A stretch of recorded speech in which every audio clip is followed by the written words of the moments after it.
کیا آپ نے کبھی کائنات کی اس لازوال کتاب کا ایک ایسا ورق پلٹا ہے جہاں انسان کے غرور نے آسمان سے ٹکر لینے کی ٹھانی؟ حضرت نوح علیہ السلام کے طوفان کے بعد زمین پر ایک قوم نے قدم رکھا، وہ تھی قوم عاد۔ انہیں قدرت نے ہر نعمت سے نوازا تھا۔ ان کے جسم آہنی، ان کے قد درختوں سے دراز اور ان کے بازوؤں میں پہاڑوں کو سرکانے کی طاقت تھی۔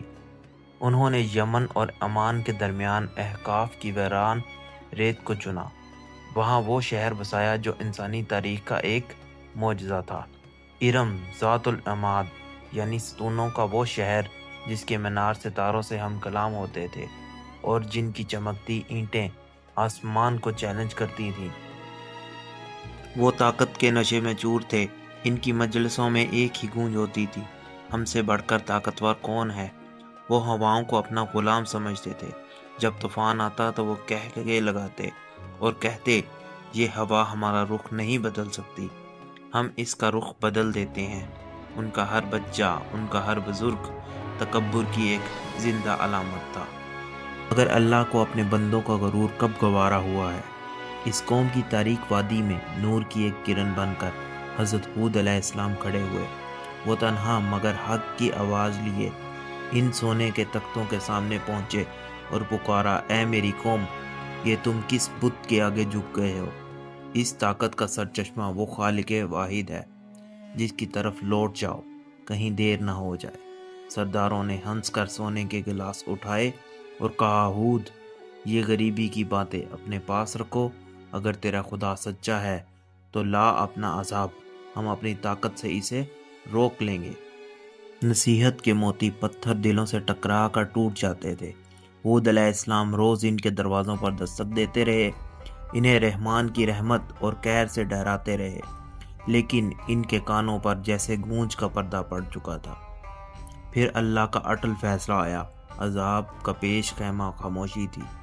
پہلے آسمان نے اپنے ہونٹ سی لیے، ایک بوند بارش نہیں۔ 3 سال کا لمبا قحط، نہریں سوکھ گئی، سرسبز باغات جھلس کر پتھر بن گئے، اور وہ کہکہے جو کبھی آسمان سے ٹکراتے تھے پیاس کی سسکیاں بن گئے۔ پہلے سال فخر تھا، دوسرے سال بے چینی، اور تیسرے سال ہر چہرے پر موت کا سایہ تھا۔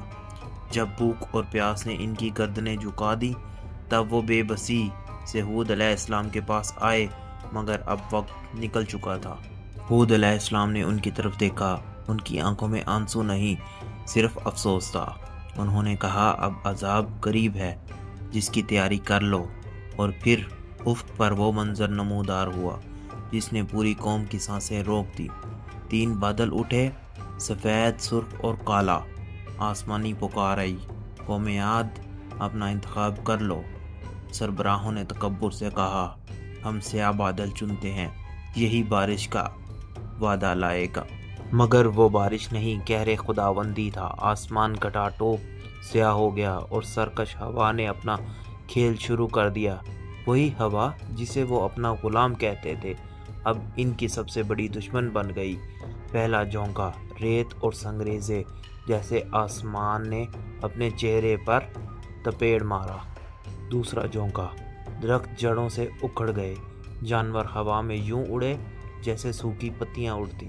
تیسرا جھونکا، 7 راتیں اور 8 دن۔ وہ ہوا نہیں تھی، وہ موت کی گرجدار آندھی تھی۔ آندھی کی ہر سرسراہٹ میں غرور کی گونج دبتی گئی۔ مضبوط ستون ہل گئے، محل ریت کے ذرات بن گئے، اور وہ دیو قامت انسان ہوا کے ایک جھونکے سے اڑ گئے۔ جیسے کھجور کے کھوکھلے تنے۔ جب آندھی تھمی تو وہاں صرف ایک خاموشی۔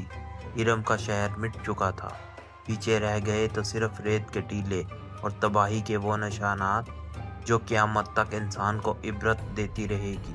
صرف چند ایمان لانے والے حضرت ہود علیہ السلام کے ساتھ ایک غار میں پناہ لے کر محفوظ رہے۔ وادی کے کنارے کھڑے ہو کر حضرت ہود علیہ السلام نے تباہ شدہ شہر کو دیکھا اور کہا، تکبر کا انجام ہمیشہ یہی ہوتا ہے۔ اللہ کی نافرمانی ہلاکت ہے اور اطاعت ہی دائمی عزت ہے۔ آج بھی